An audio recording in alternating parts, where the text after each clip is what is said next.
Sådan logger du ind på It's Learning. Gå på itslearning.dk og gå i øverste højre hjørne og vælg login. Her vælger du det sted, der hedder DK Training. Klik på gå til mit websted.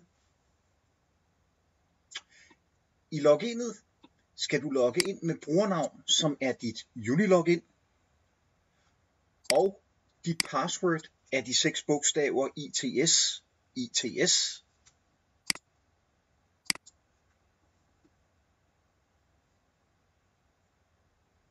Så skal vi ind i det konkrete fag.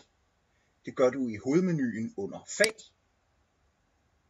og vælger GF2 1702 H3D.